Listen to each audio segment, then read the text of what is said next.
Alright, so I've already done the Hunter tier list, so now to go to their partners in crime, the support power rankings is a better word, because there's no tiers. This is an S, A, B, C. This is just a power ranking list, really. But functionally the same thing where I'm ranking all the support players going into Season 6 of Smite. This is the power ranking. Hopefully, I'll keep to my word and update this each week as they play. It might be harder, because I don't think everyone plays every single week, but that's going to be the idea. It's just based on performance. We move this around a little bit.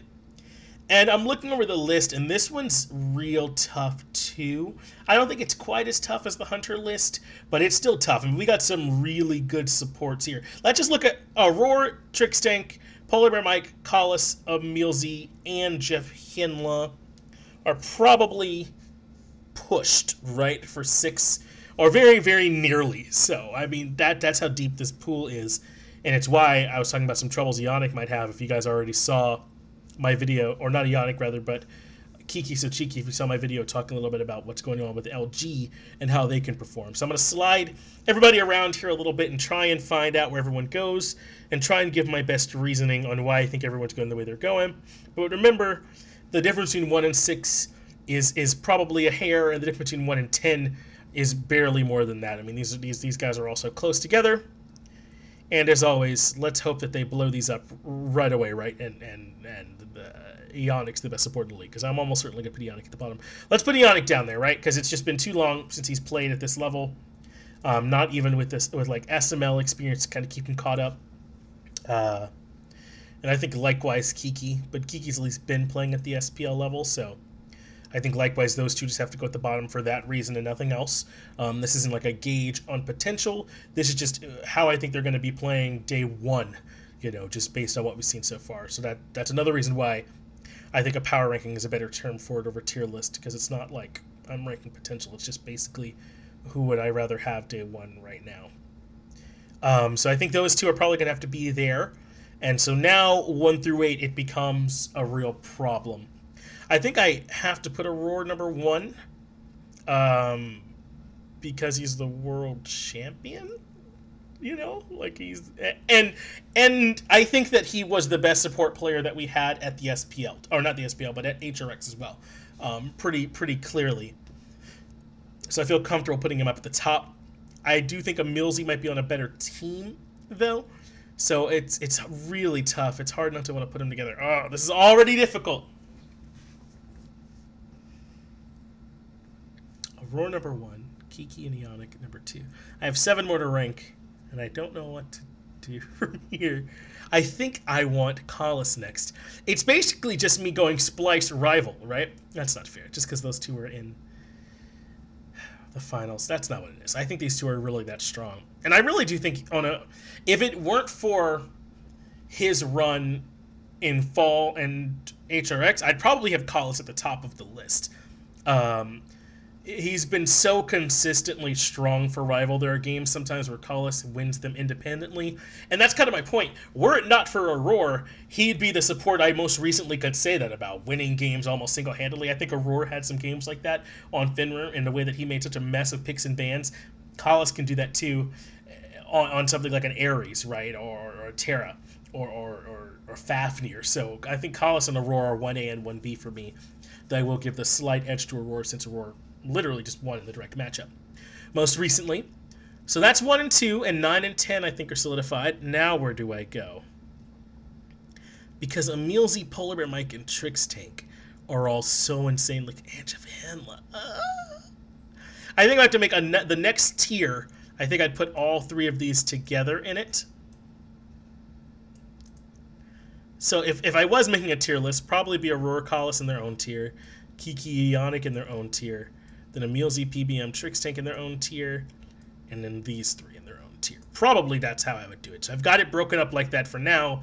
Now just where do they go within it, and the world's a nightmare hellscape that I live in, and I don't know. I think probably the way that it is. I don't know if I did this on purpose or not, but this is probably how I would want it. Though it is way more satisfying when I move them around.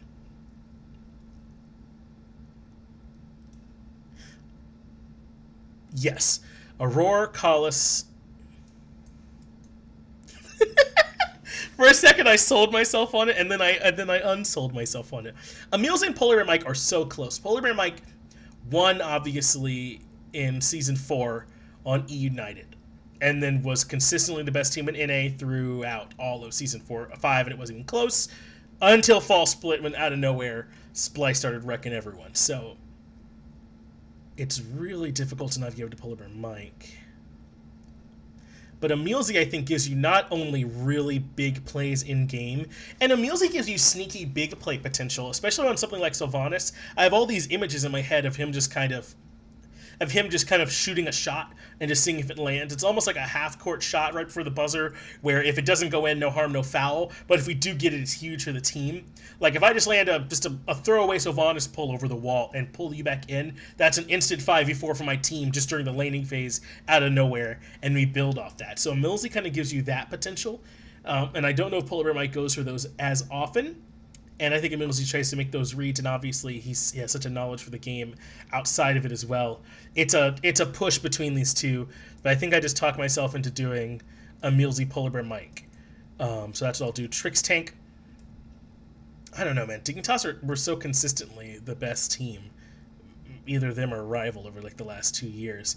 But I just get this feeling that they can't get it done in big moments. And that Trix Tank has been kind of maybe even restricted. Like, it feels like we haven't seen prime Trix Tank in a minute. And that's not to say he can't do it. I just wonder if that roster was the best thing for him. And I feel like that's the best I can say without knowing more about what's going on with that team. Since it is purely speculation, I don't know.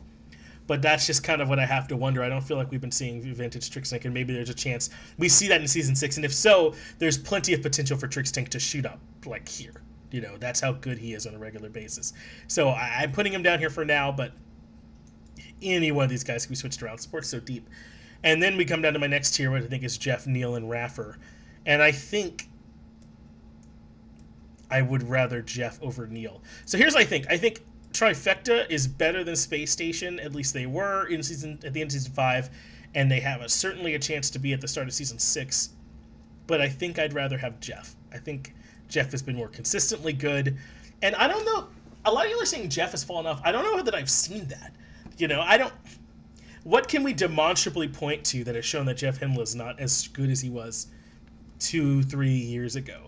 He's constantly willing to sacrifice himself for the team more than perhaps anyone else on this list. I think Ionic is then that same way. They're the two true supports that I think of, whereas they truly are just there to... Like Aurora facilitates for the team, and so does Collis by way of aggression. Then Jeff Himla will facilitate by way of deference. You know, he's like, I'll be the one that doesn't make it out. If I'm 0-10 at the end of the game, but we win, then I don't notice the 0-10. I notice that we won, right? Jeff Himla's kind of like that person. He's very rarely 0-10. I don't mean it to sound like that, but I mean he plays as if that's his mindset, right? If he's 0-10, then that's 2 deaths Barra didn't get, and Barra can pop off, or 10 deaths that Ven didn't get, right? And Ven can pop off. So I think that mentality, he sort of embodies that, and it's really strong for your team. And I think that Neil, even though he's on a good Trifecta roster, might be the weakest player on the roster. And not to say he's weak, certainly, but you know, I think that I give. If I'm giving credit for Trifecta success, 5 points out for the 5 players, he's probably the one I give it to 5th, right? With Sam for soccer probably being number 1 for me. I think Sam's the real heart and soul of that team. Then probably Paul. Then probably Belair, Security, Zap, then Neil. So I guess if that is true, that's why I have Neil where I have him. And then Raffer, because I don't think he's quite as good as he was when he was like as dominant on the energy team. And then I already talked a little bit about Kiki and Ionic, why I have them here. And I think Kiki just slightly edges out Ionic because he's been playing more recently in the SPL level. But yeah, there's my 100 tier list. Still difficult, not tier list, power ranking. Still difficult to do. Still super excited to see if maybe this shifts around. I think it has huge potential too. I think that every one of these players is someone that you'd be like, hey, I'm starting a new SPL team and Raffer's the support. You'd be like, yeah, you got a good team starting off. You know what I mean? Like, if I told you I was starting with someone that low down on the list, you'd still be like, yeah, that sounds like the makings of a really good team you're starting with. So, I don't know. Every one of these players, I think, has really good potential. I'm excited for Season 6 yet again and for these to all get blown.